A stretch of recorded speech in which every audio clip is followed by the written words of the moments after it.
안녕하십니까, 김 팀장입니다. 어느덧 2021년 1월 1일입니다. 오늘은 제가 감히 2021년도를 전망을 해보려고 해요. 참 이런 경우도 있네요. 근데 이게 뭐 틀리던 맞던 틀릴 확률이 더 높겠죠. 알고 있는 게 별로 없으니까. 확률이 더 높을 텐데, 제가 이 영상을 2021년도 12월 달에 보게 되면 어떨까 참 궁금합니다. 그래서 감히 내가 다섯 가지 전망을 해보려고 합니다. 자, 첫째, 코로나 사태 장기화로 인한 경기 둔화가 올 것 같습니다. 소상공인들이, 근데 이유가 뭐냐면, 둘째, 대출 중단에 따른 서민금융의 불안정. 자, 이게 다 엮여져 있어요. 다섯 가지가. 제가 전망을 하고 있는 것이. 코로나가 2020년도에 어떻게든 정리가 될 줄 알았다. 아니면 어떻게든 견뎌보자 하면서 자영업자분들이 버티고 있었어요. 대부분. 지금 건물 1층에 임대가 많이 나가서 공실이 된 데가 좀 많이 있어요. 생각보다. 내 근처에 있진 않지만, 명동도 그렇고요. 하다못해 저희 동네에도 1층에 공실이 있습니다. 없던 공실이 생겼다는 거. 그만큼 경제가 어렵다는 거.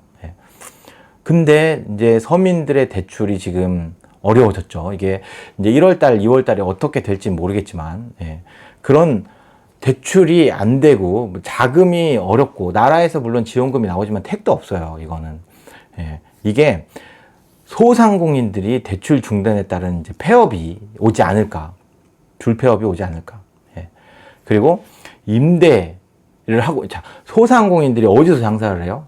임대해서 장사를 하잖아요. 그러면 그 임대를 하고 있던 건물주분들의 수익이 줄어드는 거죠. 소상공인분들이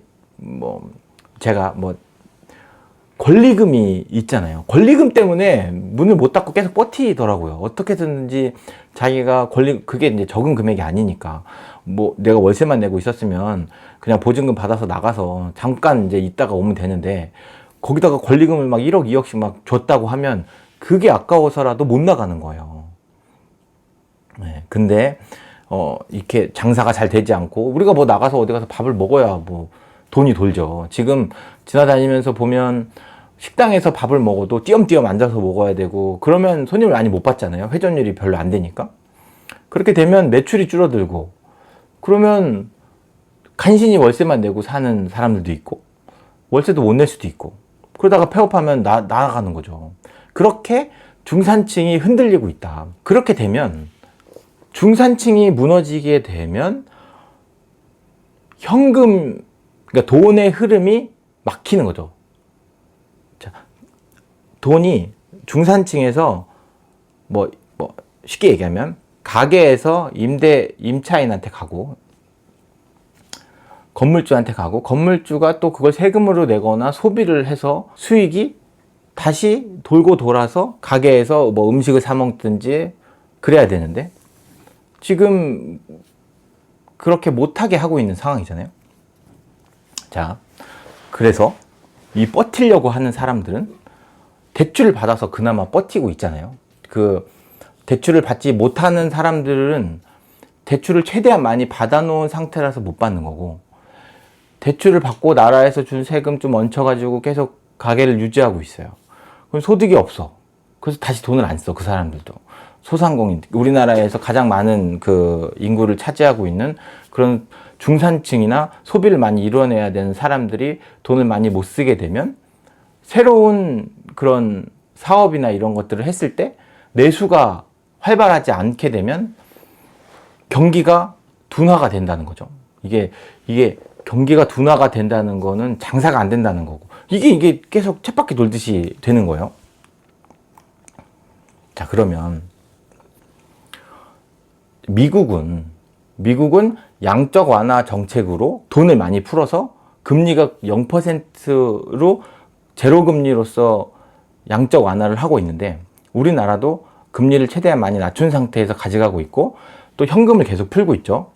그 지원금으로 나가고 있고, 또 뭐 기업에 뭐 그 코로나로 인해서 휴직하게 되면 이렇게 기업에도 지원을 나가게 되고, 그렇게 해서 지원금을 받고, 그러니까 그 얘기는 나라에서 우리에게 지원금을 준다는 얘기는 현금이 계속 그 시장으로 들어온다는 얘기가 되죠. 미국도 그렇게 현금으로 시장으로 들어오게 되는 상황이 되는 거죠.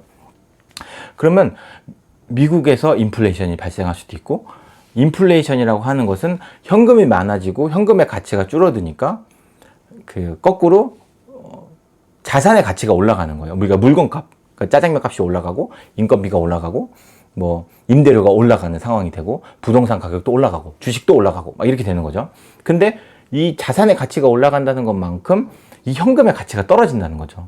근데 현금의 가치가 너무 많이 떨어지면, 그러니까 우리나라만 있으면 괜찮아. 우리나라만 있으면 괜찮은데 우리가 대외적으로 무역을 할 때 우리나라의 가치가, 금액의 가치, 그러니까 인플레이션 때문에 돈의 가치가 떨어지는 건 그렇게 경제에 좋은 좋은 상황은 아니란 말이죠. 어느 정도의 우리나라 현금의 가치와 외국 그 거래하려고 하는 기업의 현금의 가치가 비등비등 해야 돼요. 미국도 똑같습니다. 미국도 그렇게 기축통화로서 지위를 계속 유지하려고 하면 그 미국 그 달러의 가치를 일정 부분 유지하려고 하고 있어요. 해야 돼요. 예. 그렇게 되면 그 지금 엄청나게 많은 지원금들을 풀고 코로나 관련된 그런 정책을 풀게 되면 인플레이션이 발생해서 그 달러의 가치가 떨어질 거고, 그러면 금리를 다시 올릴 수도 있다는 거예요. 왜냐하면 주식의 가치도 올라가고 부동산의 가치도 올라가고 물건의 가치도 올라간다는 건 경기가 잘 된다라고 판단할 수도 있거든요. 그래서 금리를 올려서 달러를 다시 걷어들이려고 할 거란 말이죠. 그렇게 되면 미국의 금리가 올라가면 우리나라는 어떻게 돼요? 우리나라도 당연히 금리를 올려야죠. 미국이 금리를 내렸을 때도 우리도 따라서 내렸으니까. 왜? 미국의 의존도가 높으니까. 미국이 우리나라보다 금리가 올라가면 외국 사람들은 우리나라에 투자를 하겠어요? 미국에 투자를 하겠어요? 그럼 미국에 투자를 당연히 하겠죠. 미국의 금리가 더 높으니까. 더 안전한 나라가 더 이자를 더 많이 준다고 하면 안전을 원하는 자산들은 당연히 미국으로 가겠죠. 그렇게 되면 한국 경제는 더 어려워질 거예요.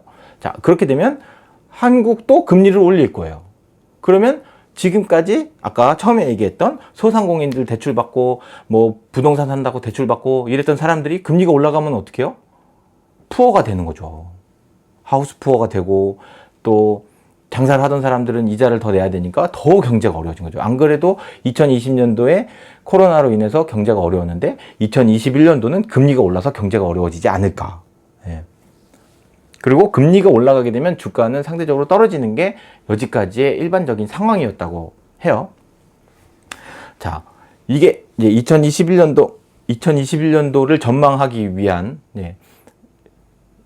미국의 상황과 한국의 상황을 단편적으로 저 김 팀장 나름대로 본 내용입니다.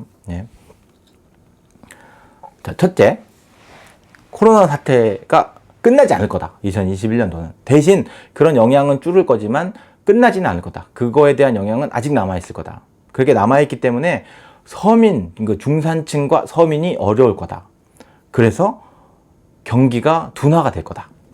그리고 금리 인상이 어려워질 거지만 금리가 인상이 돼서 더 어려워질 거다.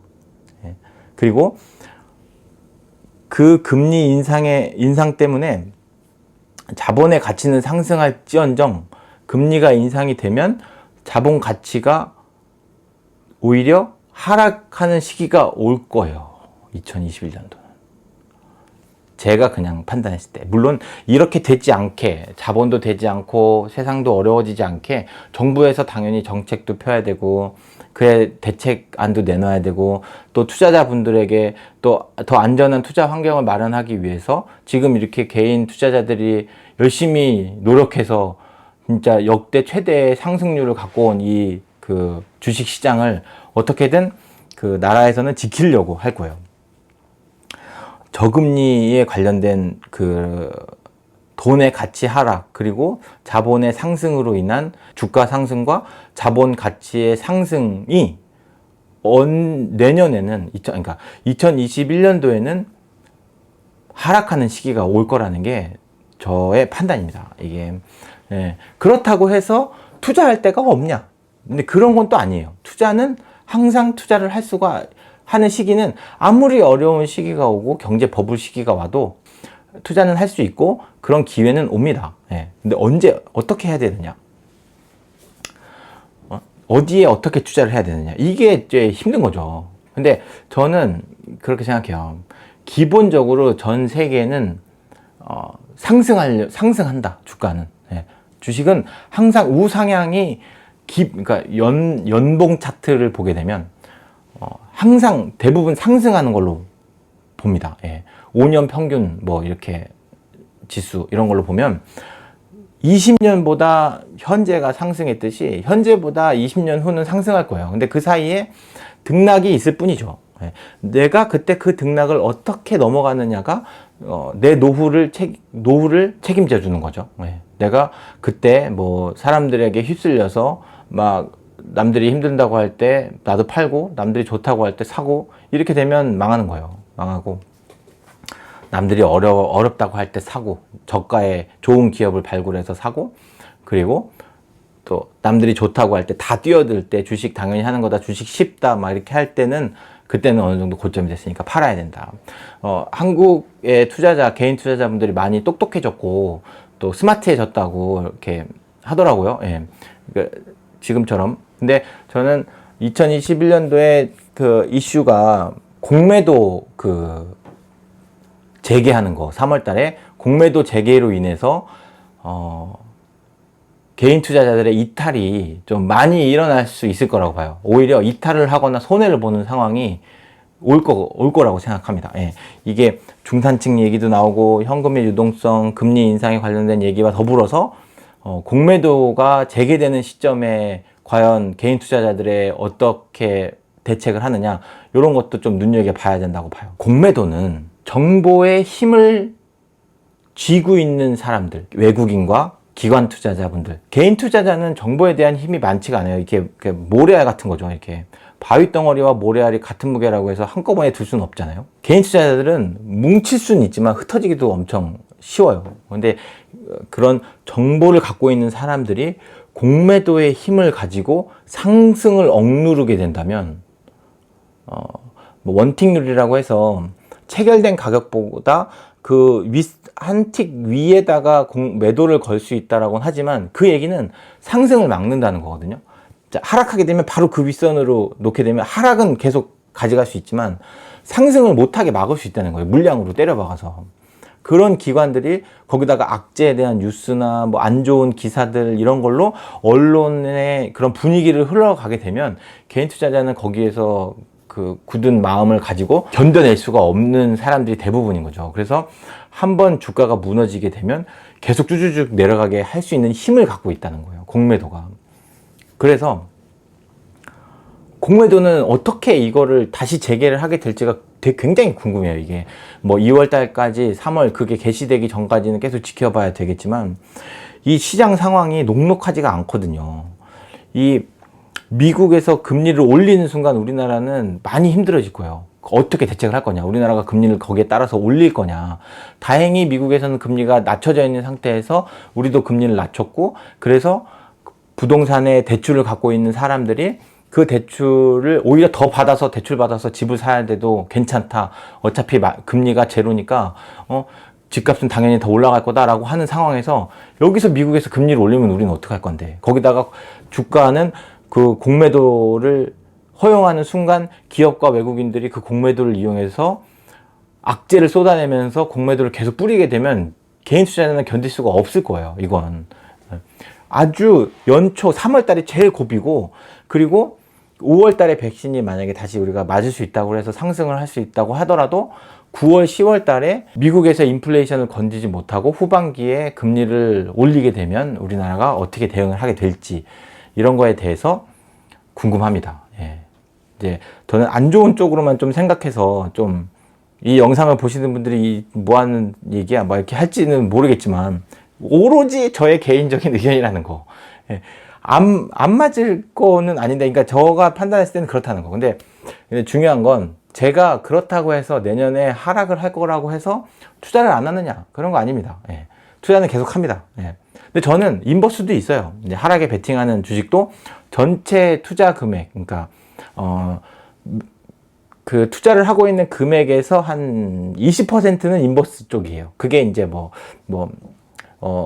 금은 인버스도 있고, 금 인버스, 골드 인버스도 있고, 미국 S&P 인버스도 있고, 일본도 있고, 중국도 있고, 한국 코스피 인버스, 코스닥 인버스도 있고, 그렇게 여러 가지 그 원자재 인버스도 있고, 원유 인버스도 있고, 예, 그렇게 인버스도 일부분 있고, 그리고 또 상승에 또 베팅하는 것도 있습니다. 예. 그리고 제가 여지까지 투자를 계속 했던 대로 투자는 계속 꾸준히 할 겁니다. 예. 여러분들도 내년 한 해를 2021년도 한 해를 어떻게 전망하시는지 보시고 투자하시는데 도움이 되셨으면 좋겠습니다. 아마 12월 달에 이 영상을 보면 과연 제가 뭐라고 할지 그때 한번 12월 달에 한번 다시 이 영상을 한번 보고 복기를 해보도록 하겠습니다. 여러분들도 한 해 동안 투자하시는데 많이 도움이 되셨길 바라면서 영상을 마치겠습니다. 감사합니다.